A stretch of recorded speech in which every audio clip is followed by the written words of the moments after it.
Namaskar. Welcome to Monday evening session. Ask Sumit. What we are going to talk is a lot of things. There is something which has happened, which has never happened in the world before. We have lost almost 10% of the global GDP in 3 days. $9 trillion and more is evaporated. The global GDP stands at $110 trillion. That's the first news. Name any stock exchange that has fallen. And you know which is the stock exchange which has fallen the most? It is Hong Kong. And I think if I look at the numbers, that Hong Kong is fallen by 13.8% today. And the things continue hard. And followed by Taiwan around 10%. And there's a big story which we are going to share with you. Not only that, after that, Trump calls this debacle as a necessary medicine. Well, we share the same sentiment. After that, Trump has named formally who is the biggest abuser of this. And Chinese have accepted that, yes, we were tariffed the maximum. Now, 54% number is out on the cards. Why it was 10, 10 and 34, now we understand the logic. And how is the Chinese economy going to be impacted, and how are Chinese going to handle it? What is the Chinese game plan? What is the Taiwanese game plan? What is Europe saying? Europe is talking of two tones. Ursula von der Leyen, the president of European Commission, is talking of 0-0 game. And what is Macron and Austria and Germany talking? Retaliation. And they are talking of a bazooka. Yeah, it's not that bazooka. It's a different bazooka. It's a financial bazooka. What is that European financial bazooka, what they are talking about? And what is India doing? What is India's game plan? What is Trump indicating?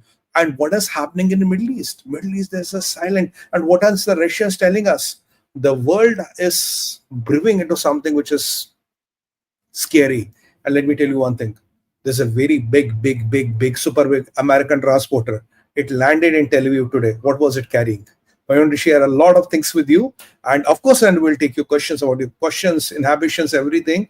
And we will start after Mr. Iyer's opening remarks. Thank you so much, Sumit, and welcome to today's special broadcast. We are looking at why this thing started. We all know why it started. Tariffs was the first reason, but a lot of things have started cascading. And now what we are seeing today is that in the United States, the markets have stabilized a little bit. It started down 1,000 points, but now it is down to only 800, 900. By the way, there are talks that the Fed might cut rates even as early as today.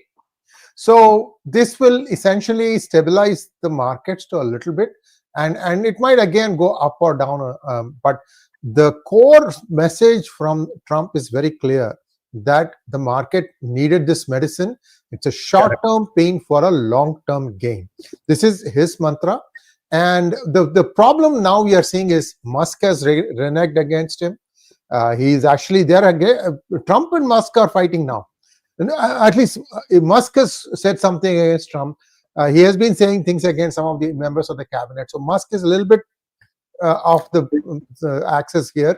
But other people, Bill Ackman, who was a strong pro-Trump supporter. You have Morgan and Chase, Jamie Dimon saying, but Jamie Dimon isn't saying that you should stop the tariffs, but he's saying that there's an inflation problem. So all these things are they're building up. But the most important thing is there are 5 countries that are working seriously towards a zero interest goal, meaning no tariffs against US, and in exchange, US will not levy any tariffs. And we will tell you which those 5 countries are. We already said this thing in yesterday's in the morning session with Delhi Rajagopal. We'll repeat it just in case some of you missed that one. Over to you, Sumit. I'll come in after you've done the first set, then I'll reveal the 5 countries. Thank you very much, sir. In the name of Bhagwan Sree Ganesha, let's do the Sree Ganesha of today's vlog. I hope this session was 2 hours, but I know it's going to be hour. So we are trying to pack in a lot of things, and I'll be as slow and as subtle as I can be. I'll try to get you all the perspectives, and I'll try to get you all the analysis around it. And please feel free to ask any questions at the end of the day. Even if you have to extend the session, I'm practically no problems. I'm all for it. I came prepared today that we'll have a big extended session. And of course, your like, share, and subscribe is what will make it viral and what will make it go to the maximum people and maximum of our brothers and sisters across the world. That is what the intention is. Well, what happened? The first point is, look, the global GDP is $110 trillion by the end of 2024. Today, the cumulative loss, or what the money which has evaporated out of stock markets, is $9 trillion. Precisely speaking, around 10% of the GDP is kind of gone, vanished. It might look to be a big number, it might look to be a big number, but really, when you go into the brass tacks, it's not as big, as dangerous as it sounds. People are talking of recession, people are talking of doomsday, people are talking of world will end, people are talking the connected world will end, people are talking there's a new world order. Yes, I have been saying you for last 3 years, the time of connected world is ending. To some extent, that is true. Sir Keir Starmer is saying it's a different world and we have to do alliances. He's already talking of war hysteria. Macron is on cloud 9. And suddenly Australia has waken up and saying we will not allow US tech investment into medicines and into technologies. We are not going to buy any services from United States of America. So there are all kinds of mixed things happening on. So let's start with what happened first. If we look at America, if we look at S&P, 6% down. If we look at NASDAQ, 5.8% down. If I look at crude is doing somewhere around $60 a barrel. And if we look at, this is what the American stock exchanges are doing. Look at the Koreans, 5.5% down. Indians, we were down by 5.3, 5.4. We recovered, we settled at around 3.5. Hong Kong lost 13.8. Taipei, 9.8. Australia, 6.3%. I think Singapore, 8.5. Saudis lost 6.8. This is how it, and Germans lost around 6%. So this is how the major stock exchanges have been losing, around 5, and the highest is 13.8, which goes to Hong Kong. Shanghai lost 5.6%. So this is how the major stock exchanges have been losing. So there was a kind of a bloodbath around the markets across the world. Now, what does it mean? President Trump says, now now after this brief synopsis, now we'll go to country after country and block after block and try to understand. What do the Americans have to say? Americans say, President Trump says it's a necessary medicine. When you are sick, you are not doing well, at times you must have a medicine which will upset you a bit and you might have, those symptoms and all, but the medicine at times is necessary.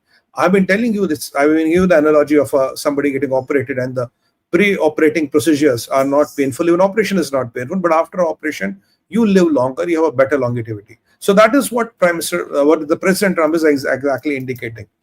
Now, what has happened in America? There have been some protests and all. Kamala Harris was quick to jump in and, what we say in Hindi, 𝗤𝗙𝗙𝗪, to running with the hares and hunting with the hounds, typically what you say in English. That is what Miss Harris was doing, but that is typical Kamala Harris. I mean, she must have got a call from somebody in deep state and she, without knowing what happened, she said, oh, I support you, I support you. That is typical of her. Now, after that, now Americans have this thing to say. What are Americans reporting? The secretary, what is his name? Scott Bessent. Scott Bessent is talking about that 50 countries are on table and they have started negotiating with United States of America. Sir, we don't want this tariff war. Let's start talking. 50 within 3 days. There are 50 people which are already talking with the United States of America. This is what the Treasury Secretary has told us is the official number. I'm not casting aspersions. Point number 2, I told you about a country called Israel, which got 10% tariff. They said no tariff on any of the US imports. We have zero tariff, no problem. Come and import us. Now, how are the various countries and blocks doing? So 50 countries are on the block. They're talking. They said, look, we don't want this tariff. We are ready to talk. So Americans are saying, look, within 3 days, we would have 50 people talking. What could not be done in last 100 years was done in 3 days. So Trump takes the credit for that. My medicine is working. My things are working, because Trump believes tariffs are more lethal and more faster than sanctions, and more lethal and more faster than those big bombs and the big jets which you use. So tariffs are much faster. This is what is the first important step from an American perspective. I have 50 people talking to me. Let's go block to block what is happening. For example, now there's something very interesting I've seen in this pattern I want to share with you. When you look at these tariffs, Trump today on record goes and says, China is the biggest abuser. Now it is Donald John Trump. It's not me. China is the biggest abuser. This is what the Trump has to say on record. How much tariff did China hit? China hit 54%.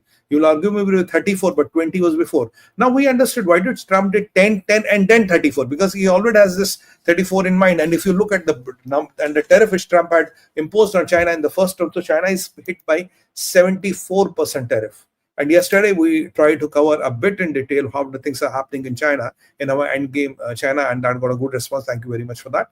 So now, if some of you have not seen it, please go and look at that. That's yesterday morning. Now, with 74% tariff, even if we forget the past 20%. 54% tariff is highest in the whole world, which Chinese have been hit. Second thing, which are the cronies of China, which are or allied states of China? Laos, Cambodia, Vietnam, Thailand. These are some of people which are very close to, if you look at if I look at the tariffs on them, Cambodia 49%. If I look at Vietnam 46%, Myanmar 48%, Laos 47, 48%. They're somewhere doing around. So all the people which are very close to Chinese Communist Party are hit by 47, 48 and all. Incidentally, our good friend Singapore got caught into the crossfire because of their Chinese roots and a lot of business being done with China. They've been hit by 10%. I have seen Lawrence Wong, the Honorable Prime Minister of Singapore, talking, and he was saying this is very bad. We might be just squeezed out. We're a small country. How are we going to survive? If you have not seen, do watch Lawrence Wong, what he has to say on tariffs. I mean, some of you asked me a long time back why Singapore is in danger. What is going to happen in Singapore? I had indicated this is what can happen in Singapore. 25 by 40, the world's most expensive place. It's not a good proposition at all. Trust me. So now that is how, so all the China's its cronies are hit. Trump makes one more important point. Trump says, do not dare to put retaliatory tariff on America because for decades we have let you loot, plunder, or whatever. That's English. We'll let you have your party for years. And now if I'm asking for my pie, you cannot start retaliating because then I will understand your intentions are not good. And which are the two countries which have retaliated with the tariffs? China and its patta. Patta, you know what is patta in English? Is a crony, is a lackey. Which is the lackey of China? Oh, it's not Vietnam, Laos and Cambodia. They still have some, self-esteem. It's Canada, friendly neighborhood Canada. Only two countries which have retaliated with the reciprocal tariff to United States of America is China and Canada. China with 34% tariff. I have to talk a lot about China because the tariffs are basically around China. So far, India and no other country has hit with a retaliatory tariff. All the countries in the list, nobody else is talking of retaliatory tariff. Like Singapore, Prime Minister Wong announced no retaliatory tariff from this. Israel has announced no retaliatory tariff, and we are going to talk about the European Union and everybody. Trump makes another important statement here. He says, number one abuser is China, and the number two, which have misused the system and kind of screwed our happiness, is European Union.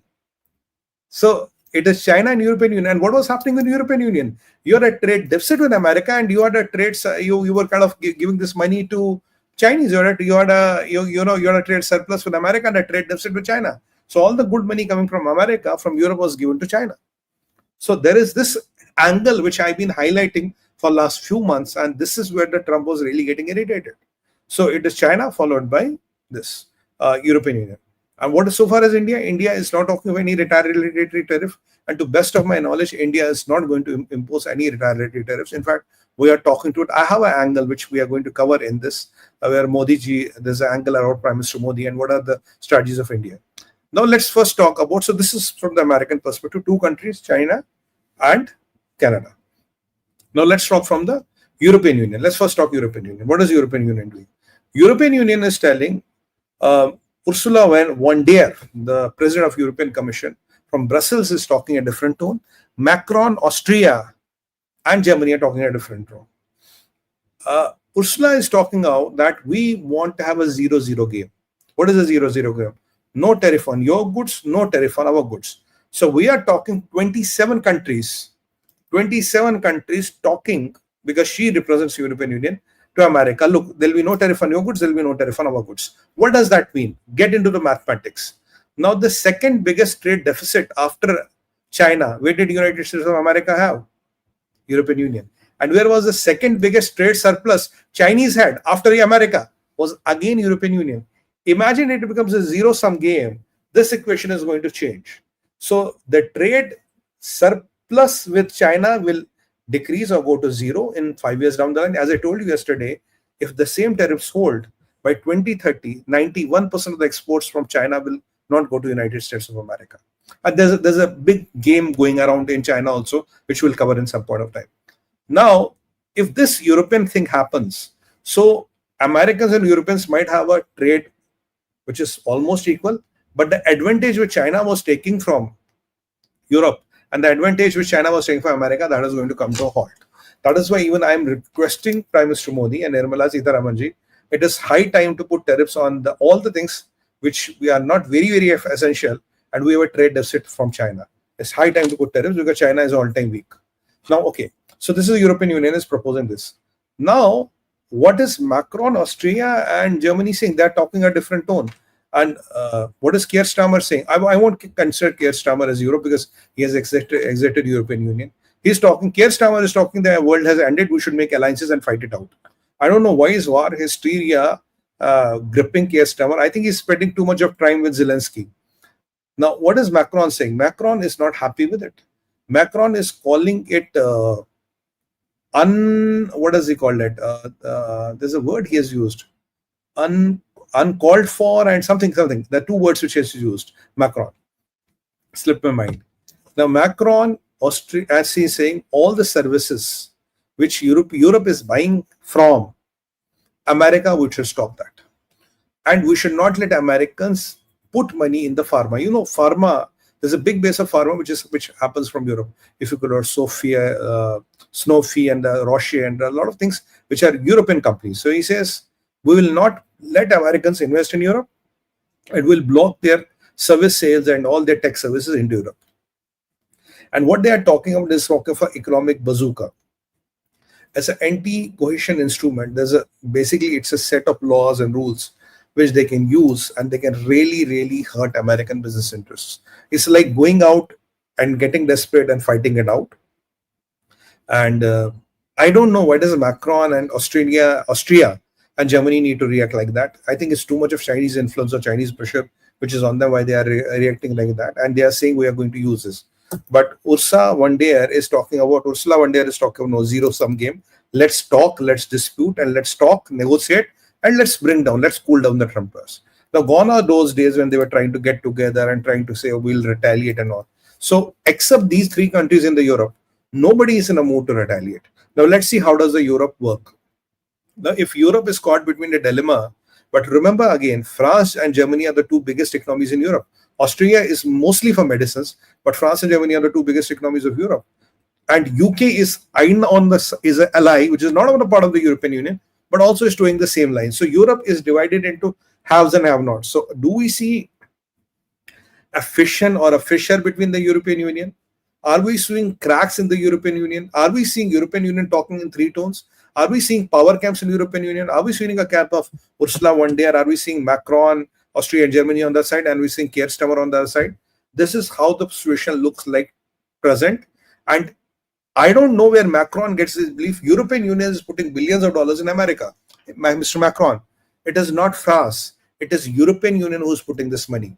And this economic bazooka or ACI is being proposed to be used by France against United States of America. I really don't know what is wrong with France and what is really wrong with Macron.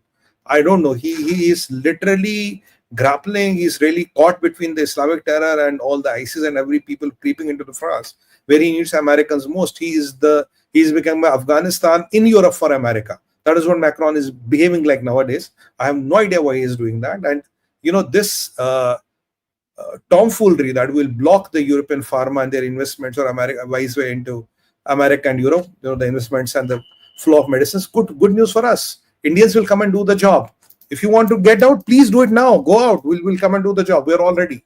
So this is what is happening in Europe. So after Europe, I have to move to China. Then I have to move to Bangladesh, and I have to move to Pakistan, and I have to first reach several mega points, sir.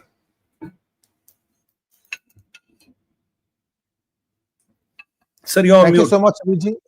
Thank you, Sumitji. I had told our viewers that I'll release 5 names, 5 countries which are working towards a zero tariff. Many of you keep asking that China will re-export through another country if that country enjoys 0% traffic. Please understand one thing. United States knows from the past records what is the potential of a particular country to produce something. You understand what I'm saying, right? Potential of a country to produce something. It's easy to catch. It's just software. And it's not that hard. They are ready with this stuff. So whatever you say, like, oh, this guy is 0%, therefore they'll bring through that part is very easy to catch. So unlike India, where, you know, somehow people manage to, weasel their way out. US is not like that. It's black and white. For example, I think tomorrow the tariffs start taking effect at the ports. So software is ready to go. Software update is a matter of routine in United States. It's a little different from how we are used to seeing things work in India. It's not like a statement and then 6 months later the rules are framed. No, the rules are framed. Everything is done first and then only the statement comes out. Just wanted to tell you that there are 5 countries. It is believed that Israel, India, Singapore, Cambodia and Vietnam are these 5 countries who want to have zero tariffs. Of these, 3 of them could be what you would say that, oh, they are going to get zero and then China is going to start re-exporting through them. This is very easy to catch. Singapore is a trading place. Come on now. You can't produce rice there. You can't produce steel there. 20, you can't do much. And say same thing goes with Cambodia. Cambodia is very, very poor. Their agriculture is still kind of picking itself up. Very poor country. Very poor country. In fact, I went to one of the richest towns in Cambodia, which is Siem Reap, because of its tourist population. Even there, it's very, very poor. People are very, very poor. This is what communism does to you. So, and Vietnam, same thing, another communist country. So, I wouldn't worry too much about this re-export business that, it will come through Europe and come in. That's not difficult to catch, viewers. Everybody in Europe are so used to getting things done in China that nobody is capable of producing. I would bet US to do that thing faster than others. You know why? Because the original designs were all in US. They got taken down brick by brick, bolt by bolt, nut by nut, and then got transported into China. In fact, many companies, the way the office was in US, the same thing got reproduced. Even the rooms, the cubicles, everything. Nobody wanted to think too much. I said, okay, I'm deconstructing here, reconstructing it there. That's it. This is how it has happened. So it's not that hard to bring it back here. The reason why US is emphasizing these tariffs, please understand this. I mean, we are going to do more analysis on this with more experts. Without manufacturing, you will not get innovation. This is something that the Americans found the hard way. Once you stop manufacturing, the innovations for that particular product will also stop because you're no longer dealing with the product. So this is where the big things is. You can say, okay, US cannot produce things like even AirPod, which is like $230 retail. They are using other countries to do it. These things will come back. It depends upon at what point the threshold is that, they say, okay, I am willing to pay so much, but not more. And the tariffs will get it over that, where a product made in US is compelling as an alternative. Understand also, Americans are willing to pay a little bit more. I mean, I didn't mind paying $100,000 odd for Tesla because it served 2 purposes. It was clean air. And the second was that we needed carpool lane privileges. It comes for 4 years in California. For 4 years, in some electric vehicle cars, you get free carpool. So you can go anywhere on the carpool. Even that has now gotten diluted. But you understand where people will pay a little bit more because if it solves a bigger purpose. That's all I'm trying to say. I know many of us are feeling, oh my God, I lost so much money in the market. But then you are making money for the last 3 years. Feel good that you made some money also, right? That is notional profit because you are saying, oh, the money is riding, let it ride. Now it is notional loss. Wait for some time, it will come back again. Correct. So this is my 2 cents. Don't fret too much. Don't worry, things will come back. There had to be a balancing that had to be done, and I think that is the effort here. This is the first of many shocks that US is going to inject into the world economy. Just be ready for that. Others may not be as open, visible as this one, but this one is a necessary shock. Back to you, Sumit. Let's talk about Modi holding firm. Sure. Now, before we go to that, we'll cover after this. Before going, it's important to understand China. Because once we understand China, then we'll go to India. Now, before that, I want to quickly touch on three aspects. One is Taiwan. Taiwan has got 33% tariffs. As I told you, the option for Taiwan is to move manufacturing to US, and in the return, US can give them the deal what was been given from 1955 to 79, where you will put US troops on the ground with arms and artillery to protect the Taiwan. So Taiwan is looking to that. What is the Taiwanese president saying? He's saying, I'm open to negotiations. I am open to negotiations. With government and private players, and together we can kind of balance of the risk. And thirdly, I am open to some suggestions which can help to diffuse the situations. Fourth, he is saying that we still have the technological resilience. Fifth, he is saying we'll make Taiwan as an AI island. So with all these things, we are able to mitigate the risk. But the first thing he's saying, I'm open to negotiations. He has announced no retaliatory tariff. Even he announced no retaliatory tariff. He's not going to put any retaliatory tariff on America because Trump is very furious with that. All the people who are going to put a retaliatory tariff, he's very furious with that. So it in a way pushes Taiwan more closer to US than what it was around a week back. So that's point number one.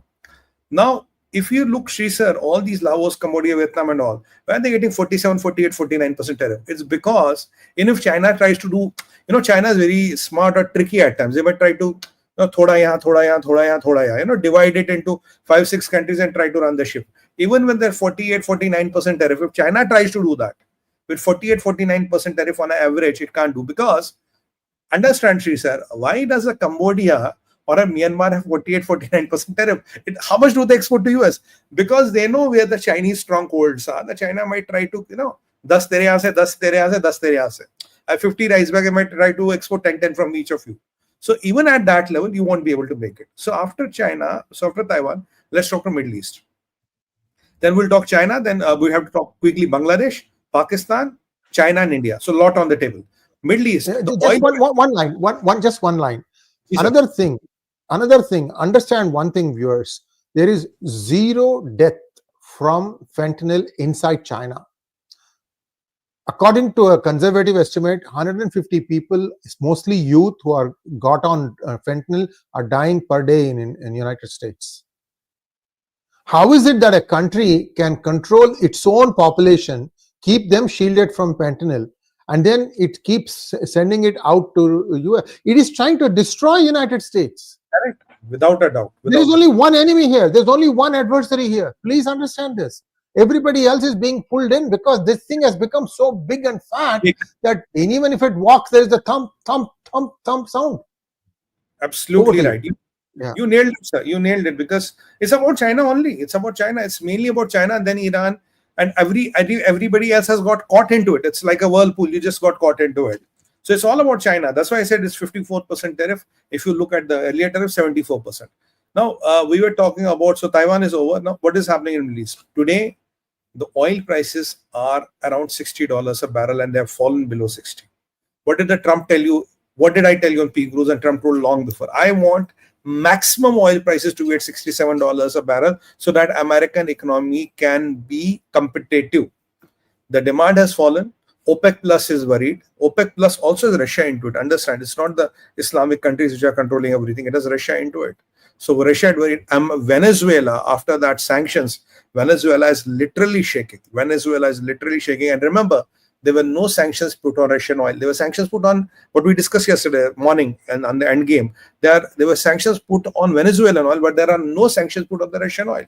So Middle East is shaking. So the stock market has lost 6.5%. I think Aramco lost $127 billion of market cap today. And everybody in Middle East, Kuwaitis and all, 7%, 8%, everybody has lost money. But the oil prices below 60% is not a good sign for them, because below 45 or 40, I think below 47, it is unviable for you to pull out oil from the earth. You're not going to make any money. If you are pulling at 47 and selling at, let's say, 59, what, you have $12 per barrel. It's not a lot of money which you are going to make. And with that kind of a money, I think NEOM can't be built. I was very sure on that.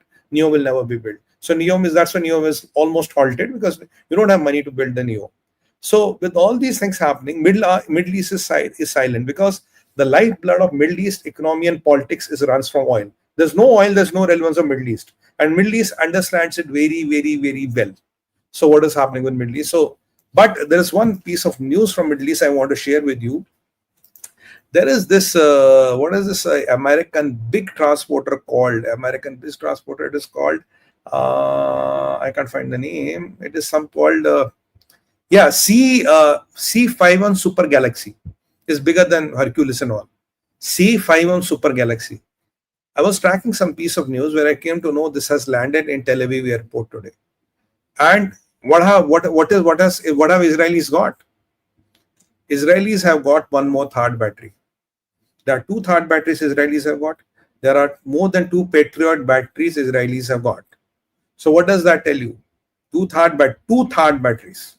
And one was placed near the field where exactly this was landing. So what was in this super big jumbo? There are 2 things in this. One were the replenishments for all the 𝗏s and Patriot missile systems. And second is believed to be those mega bombs, 𝗥𝗘𝗙𝗪 When the plane landed, there was a 𝗏 battery. It was specially put near the airfield for the protection of that plane. So as per sources and as per some open media intel, what we know, 2 𝗏 batteries and 2 more Patriot batteries have landed in Israel. Replenishments have come. 𝗥𝗘𝗙𝗪s are in Tel Aviv as we talk. With falling air prices and Vincent reaching where it has to reach, and with all these things coming in, the war with Iran is inevitable. It's a matter of time when it will start. And even if this time you start the war, nothing is going to happen in the world. The work markets, stocks are 𝗟𝗟. Everything is already shaken. There's no more shake-up which is going to happen. So this is the best time to hit Iran, because no more economic volatility will be associated in hitting Iran after this war. So world is already braced up. No problem. We are already up to here. It doesn't matter. So this is a danger window for Iran, which it has started with this 5M, what do you call it? 5M super galaxy landing in. This talks of everything. So this is a piece of news I wanted to tell you with falling oil prices. Now here I want to bring our friends Russians. Russians are worried because the Russian crude is hitting around $50 a barrel, and Russians are saying we're watching the world economy, because the problem with the Russians is majority of their money funding this war and all is coming from the sales of the crude. And they're saying, look, my crude is at $50. But don't worry, Russians, you will be all fine. You know why? Because very soon, Iranian crude will be out of the market, and the Venezuelan crude will be out of the market.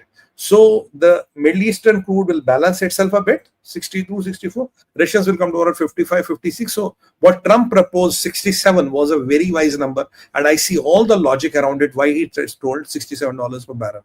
So this is what is happening in Middle East, and this is what is happening with Israel, Iran, and Russia. So I covered that part. Now let me move from there to Bangladesh. What is happening in Bangladesh? Because best is for the last. Best is for the last. You have to stay with me. And please like, sir, you're not like, ma'am, please like. Banji, please like karo. Brother, please like the video. Now Bangladesh. After this, you see, Bangladesh was exporting. I told you their money they make from US. Loss they get from China. Bangladesh got 37% tariff. After 37% tariff, Bangladesh's flagship industry, which gets 80% of the foreign exchange from Bangladesh's garment export, and which is the market? USA. Bangladesh is the second biggest garment exporter in the world. And after this tariff, oh, Mia Yunus, you have been such a Casanova, you have been such a cowboy. I mean, you have been with Obamas, you have been Clintons, you have been talking about Hizbul-Tahrir terrorists. You are getting them on the stage and saying these guys orchestrated the move. You have been talking about extradition of Sheikh Hasina. Now your plight is that you are begging Donald Trump, sir, please give me 3 months or 6 months to handle this. And I am slashing 50% tariff on all American products. No, Yunus, we want you to make it zero. Slashing is not a good option. We want you to make it zero. Now, Yunus is caught in a dilemma. His only flagship industry, his greatest revenue earner, foreign exchange earner, is down the drain at 37%. I've been reading newspapers.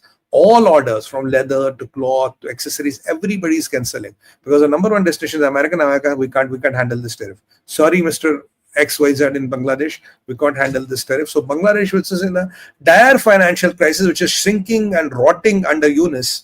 Now Yunus has really put this country onto the doldrums. Now Yunus, you were talking to me for a couple of days back that Bangladesh is the guardian angel of the sea. We'll take my northeastern states and we'll tell you how with the Chinese investment you can hit the sea. I'm going to come to your China in a while.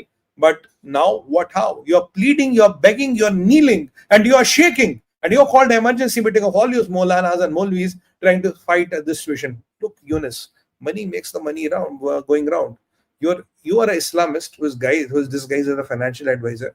Now, your Islamic friends or your Obama is not come to your rescue. Now, if you don't fall in line, your only industry, that is Bangladesh's garment export industry, is a history. Swaha. And 50% tariff cutting of Americans is not good enough. Trump says this has to be zero. And imagine your money is gone and we are on. You know what is mean? Money is gone and we are on. What is going to happen to you, Yunus? Best of luck. So that is talking briefly about Bangladesh. After Bangladesh, I have to talk to Pakistan. Pakistan, no reaction. No reaction, sir. कोई फर्क नहीं पड़ता. Pakistan, कोई फर्क नहीं पड़ता. We are already Bikhari, Nange, Pange, Bikmange. How does it matter, yaar? We are the world's biggest beggars in the world. We'll export more beggars anywhere in the world. So it does not matter to Pakistanis. No reaction from Pakistan. Every country is talking, but there is only one country on planet Earth which is not talking anything. Pakistan. हमें चाहिए नहीं. We are 𝗟𝙪𝙤 beggar. We are the number one beggar of the world. We are the Sultan of beggars. We are the Sikandar of beggars. So why do we need? You can impose 5,000% tariff on us, Donald Trump. We don't bother because we have nothing to lose. You know, we have only this chaddi, which is also made in China. So it will anyway give up one day. So that is about Pakistan. Now let's talk to China. And then we have to talk vis-a-vis China 20. I will take 15 minutes to complete this, 10 to 15 minutes. Now with China, what is happening? Let me just come in with one small observation, because I found this chart very interesting. I have given you the link for this chart. So if you want to get more about it, you can read up the link. Let's just put up the chart, please. Sure. Thank you. So somebody has captured this. Who is the globalist cartel? I mean, this is another word for deep state. Okay. The Netherlands royal family, the Vatican, Rothschild, Rockefeller, and so on and so forth. You need to zoom this thing to take a look at it. That's why we have given you the link. So go through this stuff, because this is how the order is permeating from top down to try and create what is called, in their terms, a new world order. No democracy nowhere. Anybody can go anywhere, and nobody will be allowed to go beyond a certain point. Your freedom of thought also is going to be curtailed, and slowly they'll start turning the screws on. This delete policy, where arbitrarily somebody gets deleted, is all part of all that stuff.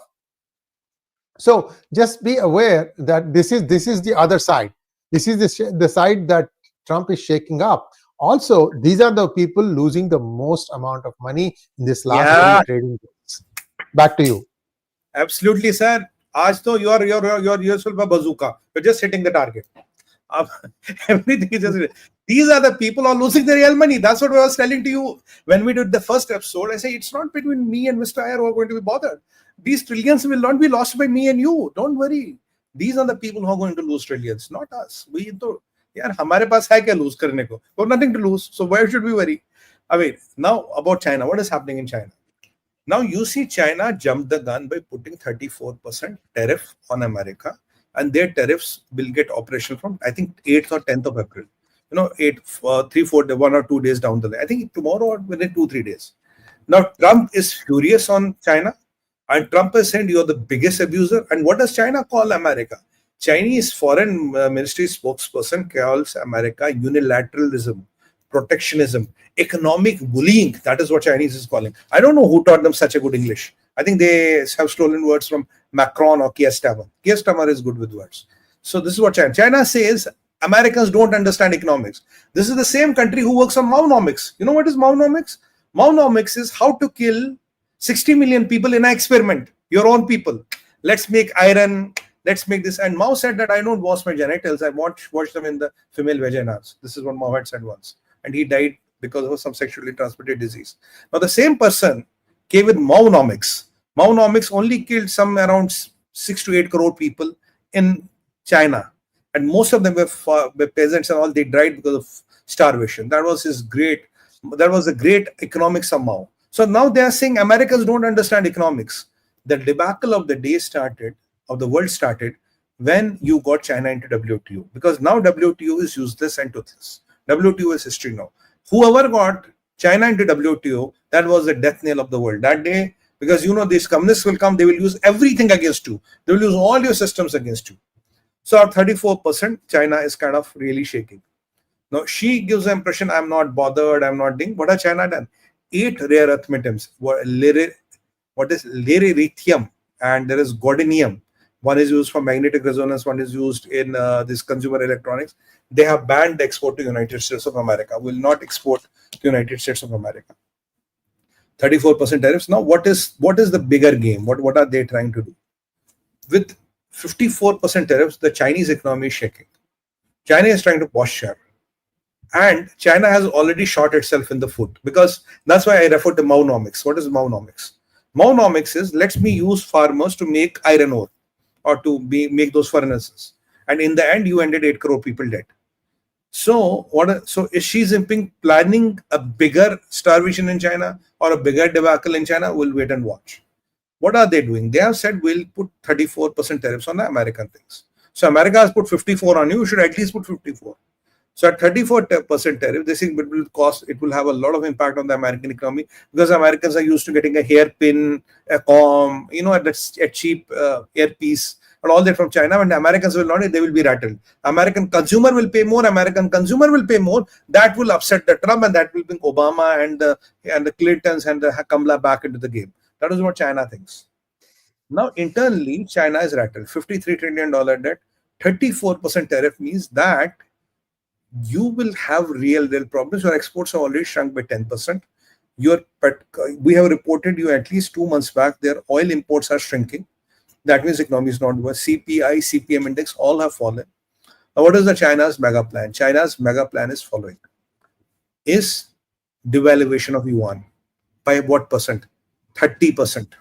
People are talking China will devalue yuan by 30%.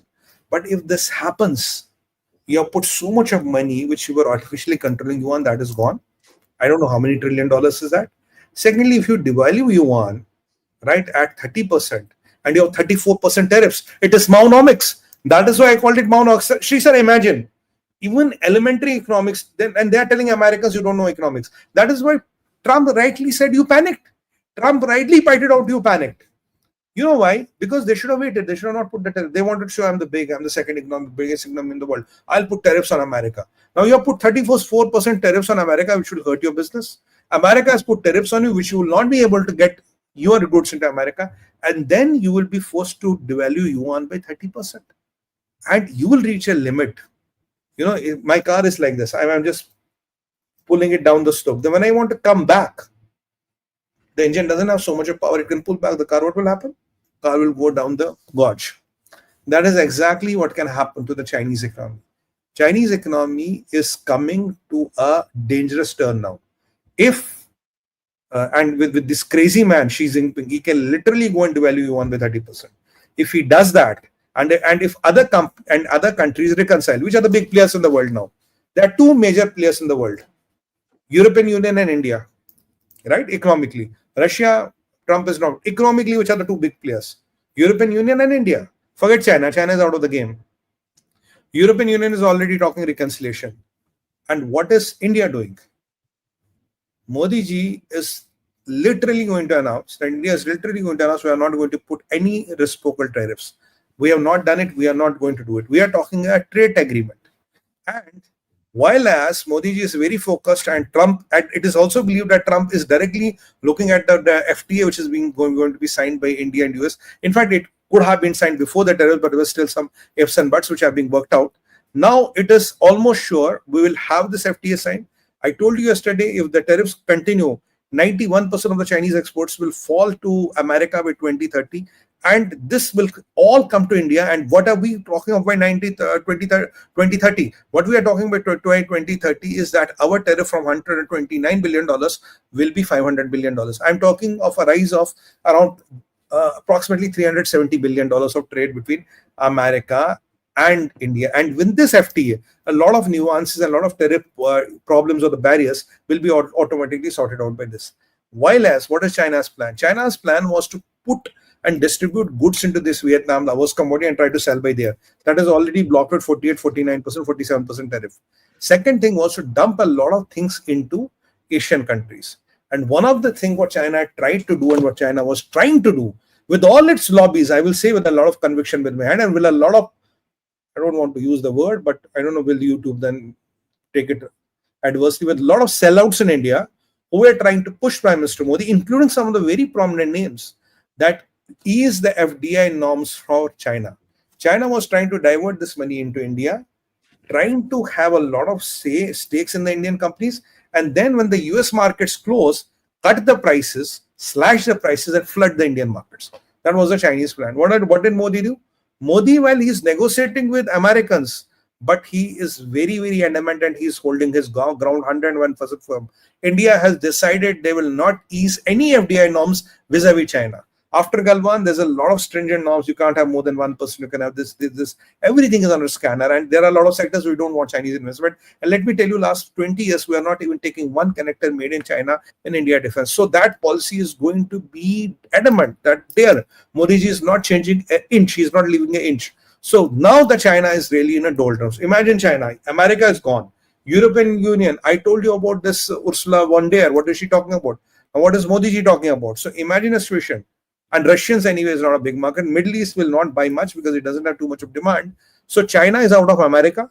China will literally go out of European Union and China will go out of India. And what is America going to enter? America is going to have favorable trade with European Union and India. Now, if China, America and India have trade, if America, India and European Union have trade, does all three of them need China? No. All three of them don't need China. So what has Xi Jinping given the biggest gift to China? He has taken China out from the global trade map. What things look right now, if Trump's scheme of things works out, he has defeated China without firing one bullet. He has made China lose the game and all the competitors were without raising money. I hope and pray these guys go and do this 30% devaluation. Hey, Prabhu Karado. I'm just praying she's a 34% tariff on American goods, 54% tariff on your exports, and 30% devaluation. This is Maunomics. Now, you were telling Trump you don't understand economics. Well, Trump doesn't understand economics because what you refer as economics is Maunomics. Now, how many million people are going to die in China? Nobody knows. And what is going to be the plight of China? Because China is literally shaking. That is why I said to a lot of people, by 2030, China will be not in the shape and the form what you see right now. It will have broken into smaller countries or provinces. Because China was initially this, it has taken, swallowed the land and became this. You look of Xinjiang, you talk of Tibet, you talk of Inner Mongolia, they were not Chinese territory. It's a land grab. CCP is the biggest land mafia in the whole world. It's the biggest land grabber in the whole world. Now, I think all things are coming to end.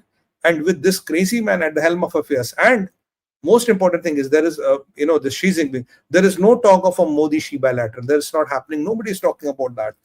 And Trump is abusing them like anything. All the gimmicks, all the optics they put around Taiwan and all is crap. And my editor is saying, "Waf China ka land claim kar sakega." Now Waf can claim the Chinese land. Good idea, Sachin bhai. Let them claim Chinese land. Especially Xinjiang. Xinjiang should be a good idea. So now with these things happening, and what is Taiwan doing? That's why I wanted to cover Taiwan. Taiwan is already talking to Americans. Baat karenge. So Taiwan is out of the game. Imagine what is left with China. Japan is not talking to you. Philippines is not talking to you. Vietnam is out of your fold. Laos, Cambodia, they're out of your fold. Myanmar is not interested in you. Your Patha, Yunus is kneeling. India doesn't even give a damn to you. European Union is out. America is out. Europe is literally out. So what is left with China? Where are you going to produce? You're not an internal consuming economy. You're not going to do this business. And as long as you're selling a car to Americans at $8,000 and incurring a loss of $24,000 to $34,000 for same car sold. And Sree said, remember one thing? I told you 15 days back when F-47 was announced. I told you there's something wrong which has went between Elon Musk and Trump, because Trump came and said, do not disclose a lot to him because he has business interest in China. This is official. Trump, because the Democrats were rising and trying to go on the rooftops and shout, but Trump came up and said, a lot of things don't need to be revealed to the Elon because he has business interest in China. Trump set the ball in motion. Now, if you were saying that Elon is opposing him and all, that's quite okay because his business interest in China and his exports of China will be adversely impacted. His Tesla business in China will be adversely impacted. And by the way, Elon had this unique thing where he could cash the rocket, but it was launching. Even Chinese copied him. Chinese already stole his technology. Good luck to him. Now, that is why, that F-47 was announced.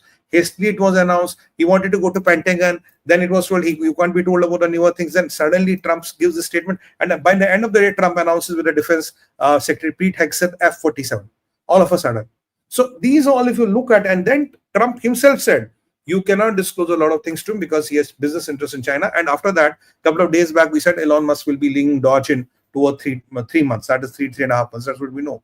And now, today, Sree sir is telling us there's already a happening between Trump and Elon, because at the end of the day, you can be a businessman or a politician. You can't be both at the same time. Either choose business or choose politics. You can't be a politician doing business. It doesn't work like that. So that is what is happening with Elon, and this is an interesting world affair. And I think China is in a spot where it should never have been, except this crazy leader, Xi Jinping. And India is in a spot where it would love to be after centuries. That is how it looks to me.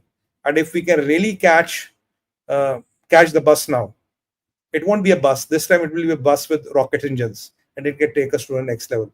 And what S&P, what Nomura told us yesterday, and Morgan Stanley, what I covered, I think 2 days back, this year, I think by this year or next year, we are going to be the third largest economy, fourth, and by 28, only by 28, we are going to be the third largest economy in the world. And if we catch this bus, I think it might even happen much faster. That is my take on it, and that is how much Sree sir can allow me to talk. It's already 15 minutes. Thank you so much, Sumiji. I'd love to add some more things, but I think we should take questions because there are 20 questions already. And usually by the time we go through them, another 5 or 10 will get added on. Viewers, don't be disappointed if we are not able to take up your questions. Already we have a fair amount to work through. Let's go through the questions now.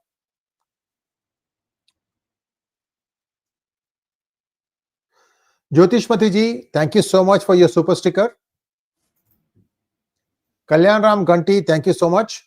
We have 28% tariff advantage over China now. How much advantage can we derive in our exports to US? This is what I've been always saying. I make this, I have 26% tariff.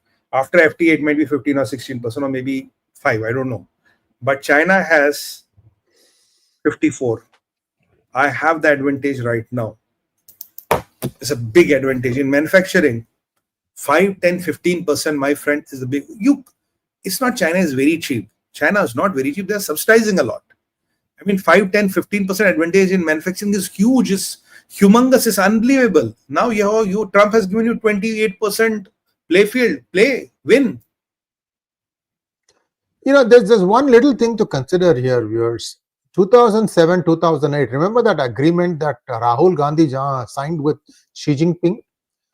Essentially, what they did was they abandoned the SME sectors in India, taking them, basically China flooded the market at that point of time, and the SME sector has still not recovered. So today you have a tariff advantage, but you don't have the wherewithal. You've lost all the technology because that's 15 years ago. You see how a decade ruins everything. So there are industries available, but in order to start that, some things are outdated. You need to keep up to date on technology also. Today, India, Tirupur, which is where you get a lot of these garments like t-shirts, bunions, underwears, vests, all these things. Tirupur is the #1 manufacturer, perhaps the #1 exporter of garments from India to other parts of the world. They say that we have to have Bangladeshi labor. The local labor is completely drunk on tarmac. And why is the local labor drunk on tarmac? Because the local government, which is not capable of running, relies on the tarmac revenues to even make payroll. We have screwed ourselves up badly in India. Please understand, there's a lot of things, a lot of grinding stuff. There is no moving parts. A lot of stuff that needs to be cleaned up. A lot of things are happening. It's just not visible. We also get frustrated. I myself sometimes get frustrated. This is the problem. Modi is trying to set some things right. We've given him 10 years, 11 years, 12 years. It takes 2 decades before you clean the bureaucracy of all these people who are, how do I put obstacles and make money from the obstacles? It takes 2 decades, 20 years. You've given him only 11. Give another 2 terms. Then they'll have things moving far better because it comes from below. Many of these fat cats will retire. So anyway, this is just my 2 cents. Let's go to the next question. Magnet Ranga wants to know, highlight of Modi Shah is that they strategize and time their actions to perfection. Even uncomfortable allies have no elbow room. Has opposition lost the plot? Will other reforms be easy? He's talking about Waqf board, I think. I think Waqf board is done, sir. Now we have UCC and we have one nation, one election, and within UCC we have to put the population control bill. I think, and one is that freeing of Hindu temples. So that is 3-4 are the major reforms which are needed. I think that will be done. You're absolutely right with your observation, because allies also know Zina kahan hai, marna kahan hai. Everybody knows that. No, everybody is a politician, right? Muslim vote can't get you seats, can't make you chief ministers. You have to realize that for good. And if you want Muslim vote, kiss goodbye to Hindu vote. Karthik Vishwanathan wants to know, sir, my wife hasn't slept last 3 days, works for a big investment bank managing trading application. Transactions have jumped by over 100%, system not being able to handle. Karthik, see, this is the reality of the world. Those who have seen the ride, now they want to get off of that because they want to, be in the money and then wait until the stock market drops, then come back in. So this is yo-yo thing that you want to play it. And that's why you're seeing this increased activity. I don't know how to help you except give you moral support, my dear friend. It's tough. That's all I can say. But it's just a couple of days. Don't worry. It's just a couple of days. Then it'll be fine. Sumit, you want to add something to that? I think the only thing is that, look, there was a notion in India that whenever you put money in land, it will grow up. Whenever you put money in gold, it will go up. And whenever you put money in stocks, it will go up. Well, I've been always telling you that the geopolitics is changing much faster than the local politics. And one day, you'll be sitting in your home and something wrong and something drastic will happen. You will not know. Because I know today morning when the stock exchanges opened, we lost 2 lakh crores in 10 seconds. So when you lose such a big amount of money, and what Sree sir rightly made, said, this was all notional profit. And now that there's a notional loss out of that national profit. So as long as your basics are, and you have made some money, thank God, yaar, Prabhu ka dhanyavad. I mean, my portfolio was worth 1 crore. I put 20 lakhs. Now, even if it is worth 60-50 lakhs today, still I have made my 30 lakhs on top of it. Tab bhi Mahadev ka ashirwad karo, prasad chadao, and call it a day. Good health is the biggest wealth you can have. That Meera Bhajan, Payo ji maine Ram Ratan Dhan Payo. Bobji Krishnan wants to know, sir, despite being in existence for 100 years, Hindus are still a divided lot. Can we safely conclude that RSS failed in their endeavor? Sir, if RSS was not there, imagine what the lot could have been. So, a system might not be 100% efficient, even if 70-80% give it to it. But the challenge is that we had these politicians and politics which brewed out of Mandal Commission, which VP Singh got out of desperation. And there were these divisions in the society where the political parties existed, like Dalit Muslim ki taakat, Muslim Yadav alliance, Yadav this alliance, Yadav, Lalu Prasad Yadav, Mulayam Singh Yadav. Most of the regional parties existed and survived on these fissions and fissures which were created and engineered on the society. It's only Modi and the BJP started talking of Hindu. Earlier, when were we talking of Hindus? We were talking of Yadav, Kurmi, Jat, Telugu, Kannada, this, that, Telugu Brahman, Tamil Brahman, and Tamil mein you have Iyer and you have Iyengar. Iyer is different, Iyengar is different. We were talking of these divisions, Now only we had started talking the word Hindu, because when I saw 66 crore people taking dip in Prayagraj, my heart was swelled with pride. I thought our future generations have a hope. That was only testimony to the thing that it is working. Else, I was very disappointed. I was very worried. Not disappointed with the progress, but worried how divided we can be, because these regional political parties which thrived on this divide have been constantly hampering this divide, sir, for last 30-40 years. I think since 90s. Right, sir? So, it will take time to heal, sir. Next one, please. Muthukumar Sundaram says, P-Gurus, up to what level USA can shrink and expand the size of their economy by their current actions? Earlier, I remember you taking us dollar having no value, having no pegging with real assets. Muthukumar ji, like I said, and I'm going to have some specialists come in and talk about the bigger roadmap. You should listen to Tom Luongo. He came last week. It's a very critically acclaimed hangout, in my opinion, because he starts talking about specifics also. How Libor was gaming the system. This is everybody in US, right? Whenever they give loan, banks or even individuals or setting rent, landlord will set, okay, Libor rate is so much this year, so I'm going to set the hike based on this. Then US found out that LIBOR, which was a bunch of banks based in London, was gaming the system. So US has come up with its own thing called SOFR. And that is what is now in play for the last 2 years now. So US does try and break itself free of the shackles that the United Kingdom has put. There are many things that are hard to explain. Where the settlement happens in London, the parties are in US. Party and the counter buyer and seller are in US. Settlement happens in London. Why? MashaAllah. Lots of things like this have been discussed on P Guru's channels. Simon Hunt and Alex Craner, they have done a couple of episodes. So that's why I'm trying to bring more people in so that we all get that global perspective from various people, not just isolate ourselves into one small sphere of thought. Next one. Kalyan Ram Ganti wants to know. Yeah, sir, go ahead. Sir, Sajid Khan needs to get rich, na? That's why settlements happen in London. Sajid Khan ko paisa chahiye. Pakistani mayors are poor, huh? Yeah, very true, very true. Let's go to the next one, please. Can we completely capture textile exports of Pakistan and Bangladesh to US now as tariffs on India are less? So this is exactly what I've been trying to talk through last so many episodes, at least 3-4 episodes. This is where my eye is, and you hit the bullseye. I've been really talking because this is the time. Pakistan has only one industry of export, that is rice and textile. Rice they can't grow because they have no water this year. Textile we can take, Bangladesh's textile we can take, and we should take. We can and we should not leave it. Next one, please. Shashi Bhushan wants to know, sir, what is the status of IMEC and INSC? Which corridor will start functioning first? Let's see how Iran settles, sir. Then we'll talk about it. Because the new map of the world possibly. Then we have to revisit this whole concept. The world order. Yeah. Arvind TSY wants to know, can understand Sree Iyer is taking US first position. Why are you not taking in India first position? We suffer from Hindi Chini bye-bye. We don't want Indo-US bye-bye either. I have the answer. Go ahead, Sumiji.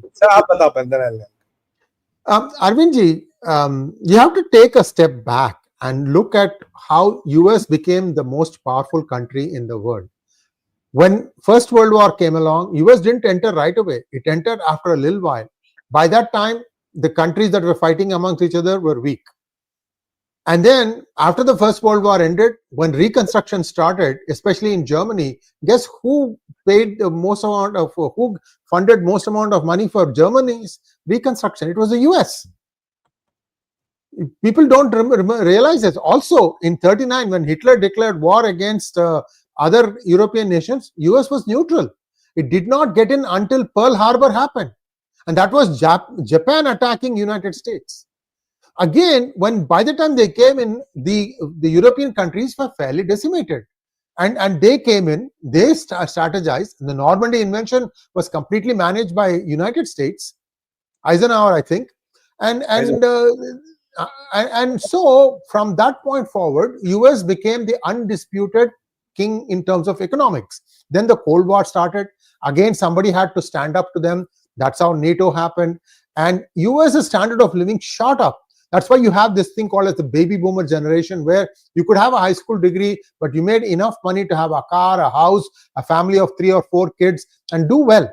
That happened up until 1970. In 1970, United States realized that they cannot keep up this standard of living. Then what happened? Advertising changed. Women started working, and that gave women empowerment. I'm not saying that is right or wrong. What I'm trying to say is, after that, things started getting a little bit out of control. But US constantly needed something like this to keep having its standard of living. What did they do? They helped Japan stand up to their feet, but then Japan would use protectionist measures. I'll give you a simple example, just one example, okay? First, you started with black and white TV. Everybody started with black and white TV. Then color TV came. So in order for a TV to be able to determine whether it can do black and white or color, there was something called as a chrominance signal. So when the TV turns on, this chrominance signal comes to tell the thing that this broadcast is color. If you are color capable, you can pick it up and broadcast. Okay, that chrominance signal in the United States was around 3.58 megahertz. Japan started becoming prosperous, they built their own version of TVs, and they wanted to make sure that US could not sell their TVs in Japan. You know what they did? They changed the color chrominance signal to 4.43 megahertz for themselves. So for US, right, Japan market was very small, so they couldn't compete. Same problem when US autos tried to sell in Japan, same problem. Japan drove to the left side of the road. That's because the British came and built their railway system in 1860, 1870. That was left. And then afterwards, when they switched to cars, they stayed with left. And US makes right-handed cars. So US couldn't sell cars in Japan. So US got frustrated with Japan. Then what happened? Korean War stopped. 1950s, South Korea was really primed for support. Then they went in and started supporting South Korea. Japan had become okay by that time. Sony had come, all these Toyotas, Hondas and all started coming up. So in Korea, what happened was that Korea was also protectionist. You have Kiretsu in Japan, you have Chaebol in Korea. So what Korea did was, even today I'm telling you, you go through Seoul, you go through some of the cities in Korea, or you just drive through Korea, you will see only Korean made cars. Very rarely will you find other cars. Okay. Why? So they were also adopting protectionist measures. So then what did US do? US said, okay, I'm going to go to Taiwan because I still need a low-cost manufacturer. Went to Taiwan.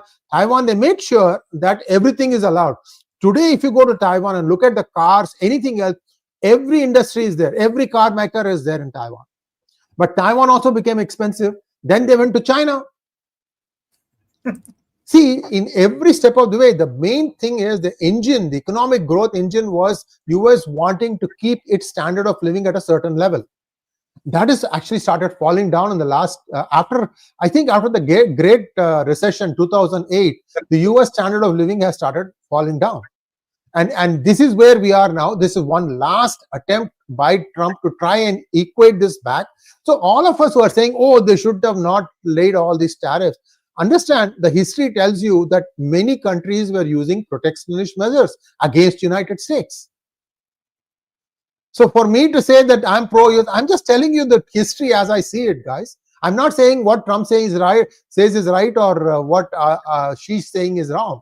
But I do see that China has gamed the system very well. US does game, but not this badly. China is ultimate. Everything is fudged. I have to answer in 2 points, Arvindji. Look, it's not about, look, in 1962, it's America who came to help us against China. Otherwise, 62 ka outcome kuch aur hota. Point number 3. At that point of time, we were a country which was as equivalent to Pakistan or Afghanistan or somewhere nearby. Things have changed now. Today, we're a B4 country, Big Four. America, Russia, India, and China. Now, you have good friends with Russians, you have to be good friends with Americans because Chinese want your territory. It's as simple as that. They want to finish India, they want to finish India's industry, they want to finish everything about India. So we don't have option of China. So war left. Russia is already a friend, you have to become friends with America. This is the world's largest democracy. We're the world's biggest democracy. And there's a lot of connect between us. There's a lot of similarity between us. And they need our market, we need their technology because we both have to grow. So it's a question of, in the present context, what is relevant to us? If China's intent and intentions were not bad, things would have been totally different. Why we are against communist China, not against communist Russia? Answer that. Because Russia does not have ambitions vis-a-vis land, ladies, and legitimacy. If I can be candid, China has ambitions vis-a-vis land, ladies, and legitimacy. You know what they're doing to Uyghurs and all, what they've been doing, tsunami slicing, the famous MOU with Rahul Gandhi, where allegedly it is told that they wanted to finish the Indian SME sector and they would do FTA with China, which will flood India with, you will flood, India with Chinese goods, and it will kissing goodbye to the Indian industry. Even with Elon Musk, when he tried to come with India first time, he said, I will bring a car manufactured in India and you cut all the import duties. We said no. And later, car manufactured in China. Sorry. China, you cut all the import duties, and later, even with the Starlinks, he has same set of problems. He wants privilege. Now he has sued Indian government in the Karnataka High Court. Why only Karnataka? You know why Karnataka? In a Karnataka, I talk about the 𝗏𝗏𝗏 portal. So there are things which are happening. You have to look at the world in present context and how it's going to look for next 70 years. Because for next 70 years, we are going to have the demographic dividend in the world. We have the biggest youth population. So if I look at Modi ji is thinking for next 70 to 100 years, and this is the best strategy to change. so to take, not going against, we can't trust America. Well, that is a Marxist slogan, or that is a communist mind thought. That can't work in today's time, sir. Next one, please. Thank you, Explore World. Was world blind, outsourcing everything to China? Did they do black magic on the world? What was the mindset back then? I mean, if you ask me candidly, I think I'm one of the very few people in this world, I would say in this world, not in the country, who speak so against China on YouTube, TV, and very directly. Because even today, people are not identifying the problem, which I've been telling you. The day you got China into WTO, the death knell of the world, of the connected world, began that day. They started making the coffin of the connected world that day. Because these people will use everything and anything against you. They will manipulate all your systems against you. Because this is a country where mindset is a problem. Osama bin Laden thought he can bring down America. 19 soldiers thought they can do a 9/11 and bring America to knees. And now when they think something, they will have some impact. Here is a country wherein a leader and an entire population is made to believe we are destined to rule the world. And the biggest obstacle is in Asia is India, and in the global it is America. So we have to get rid of them, and then we'll rule the whole world. So you can't fight a mental disease. This is a mental disease. What do you do with that? Next one, please. Thank you, Samir Mittal, for becoming YouTube member. Samir Mittal wants to know, Sadar, Charan Spurs, aap donon ko. Thank you so much, Samir ji. Brother, thank you very much. Wade Wellington, thank you so much for your super sticker. Anil Babu wants to know, sir, by how many months starting from now will affect companies and start layoffs? Anil Babu ji, I've actually started a project where I'm going to have a video on how many thousands of engineers of Indian origin have actually returned back to India already. Many reasons for this. I'm just going to, you will see the you'll have to watch that video to understand it. This is again a process where it's a self-correcting thing. India has to now wean itself away from Chinese cheap imports and be a creator itself.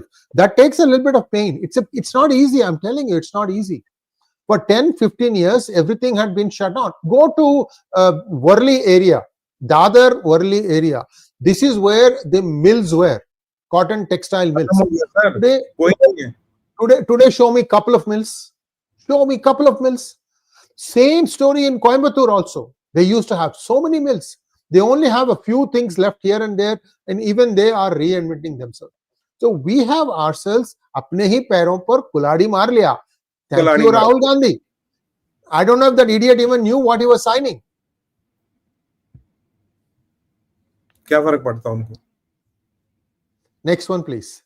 Ishwar wants to know, sir, we have to do something about the corruption and lethargy in bureaucracy and judiciary.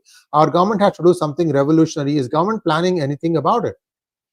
I think if you ask me, the process has begun, and you have to thank a fire which happened in a Tubluk Road bungalow wherein sacks of cash were burning. I can tell you it is that tipping point where the evolution started. So what is happening? Yes, these all changes are painful. You have to do with time. Now, honestly, one thing which Modi ji has an advantage, the economy is doing well. And even today, I was reading, we'll still do between 6.3 to 6.8% of growth, even with all the challenges and tariffs and all. So the deep state is not on his back. The biggest advantage which Modi ji has, deep state is not on his back. And there's a friendly leader at America, Trump, and there's a friendly leader at Russia, Putin.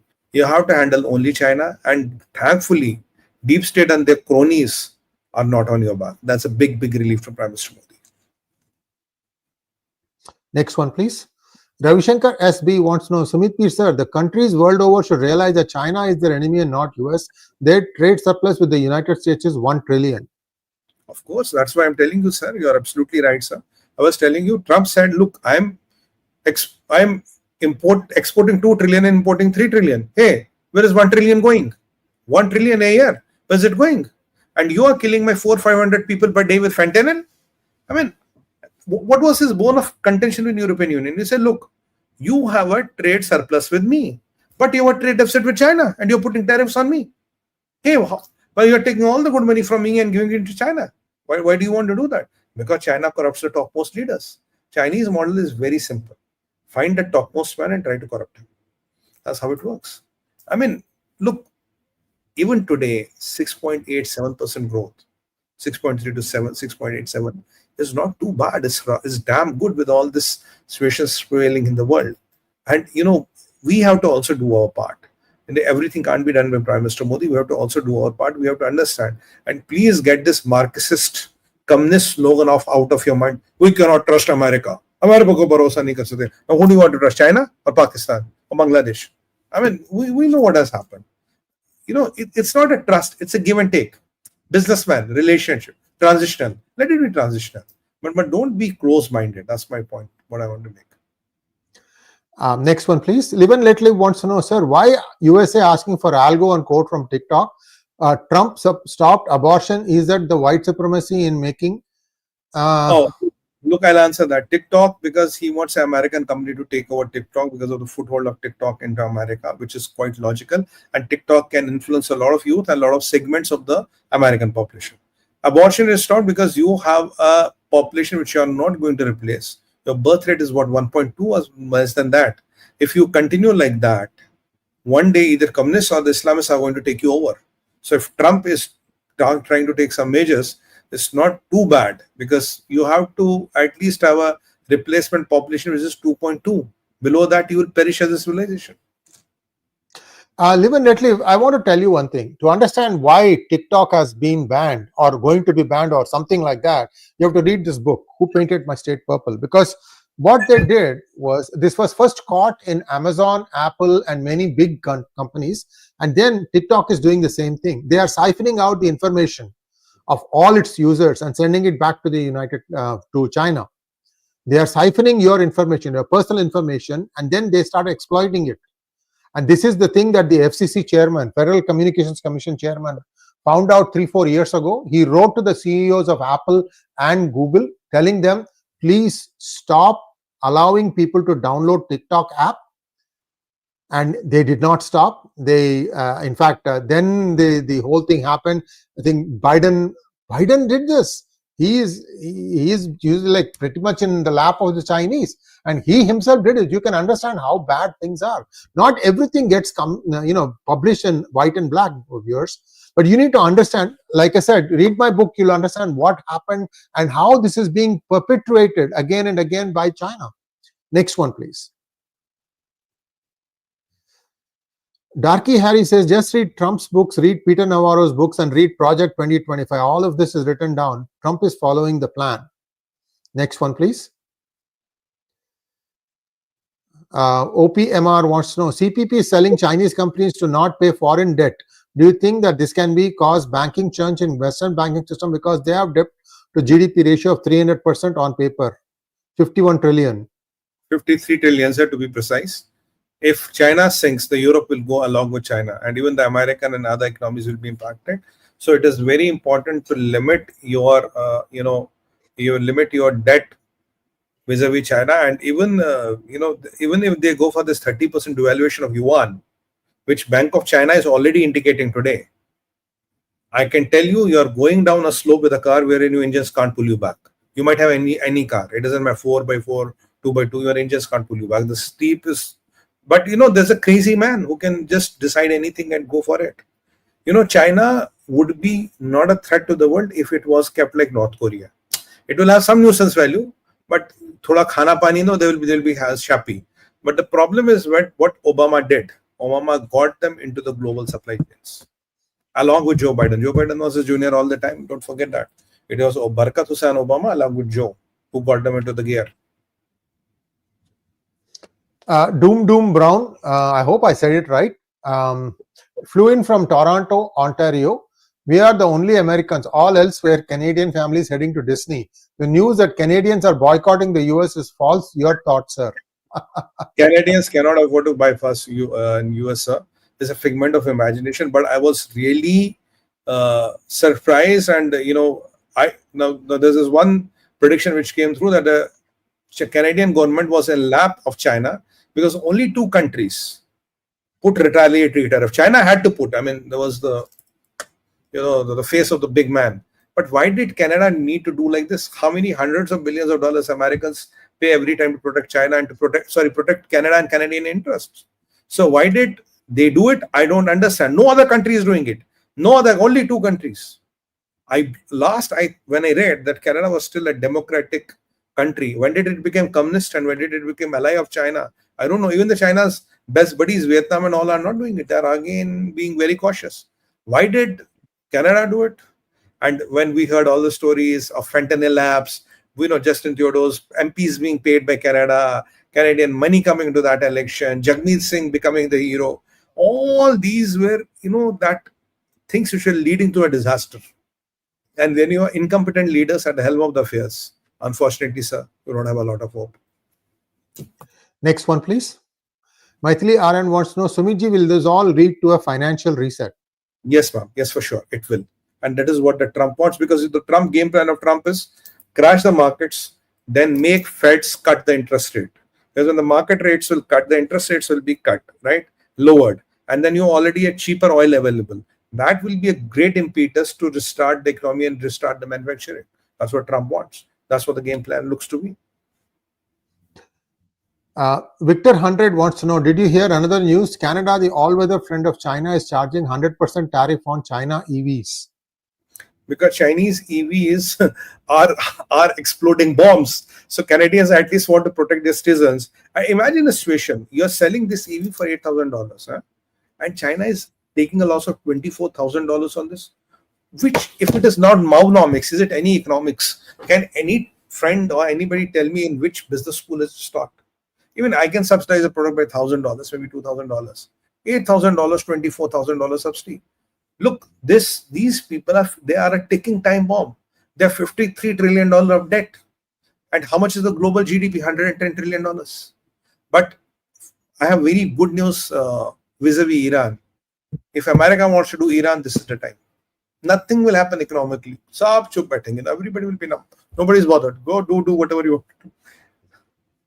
Next one, please. RK Rao wants to know, without devaluing the US dollar, will US be an export market? What Trump is looking for? Trump is looking with these tariffs. You don't have to devalue the dollar, sir. If these retaliatory tariffs go, your products will automatically be more competitive. And if the Feds cut the rates, if the interest rate is cut, oil is at a reasonable price, and you have a few $1 trillion coming in, which we have discussed how he's going to get a few $1 trillion in. That can be the bonus you will know. That is how you arrange the money and restart the economy. Remember, Trump was once in a debt of how many? Few $100 million, or I don't know, how $90 million. From there, this man came and became a billionaire. So he knows how to be in deep up to here and how to bounce back. He always has a plan. The plans might be crazy, they might look insane, but extraordinary situations need extraordinary thinking. Next one, please. Godank XP wants to know, please stop asking for population control bill. Hindu population is already below 1.9 replacement rate and Muslims are still at 2.8. Muslims will not follow the law. How will you enforce it? You can't. Others. Sir, this is exactly where the problem is. It is not about Hindus. We are only at 1.9. There's a big problem. We have to at least go to 2.5 or 2.3 worst case. And 2.8 is a problem. I mean, there is where the problem is. We can't let this Islamization happen in the country and not to talk about it. So let's say, how do we enforce it? A lot of people think and believe we can't enforce laws. But eventually, when laws get enforced, 𝗥𝗘𝗙𝗥𝗏𝗏 𝗥𝗘𝗙𝗏𝗏 𝗥𝗘𝗙𝗏𝗏, everybody comes and does the Ashtang Pranam. And you see, India is going to become more and more stronger by the day. And thanks to Donald Trump, he's setting a lot of global norms. He's getting a lot of global perceived wrongs to be rights. Perceived, I'm saying, wrongs to be rights. And I think there's a precedence for a lot of things now. And by the grace of Lord Mahakal, we can implement a lot of things now. Should not be much of a problem. Next one, please. Wade Wellington, thank you so much for your super sticker. And this brings you to a close today's program. It took a little longer, but thanks for staying with us. Sumitji, thank you so much for adjusting for this. And we'll be back again with Sumitji tomorrow in Hindi. Namaskar. On that note, I have to tell you have to like this video, subscribe to our channel, and please share it on your social media so that, poor people like us can also grow a little bit. And I have to also request you have 2 channels, 𝗏𝗏𝗏𝗏𝗏com and 𝗏𝗏𝗏𝗏collections.com. If you ever get time, have a look. On that note, thanks for your love, patronage, support, and trust as always. Bharat Mata ki jai, Vande Mataram, and Har Har Har Har Har Har Mahadev. Mahadev.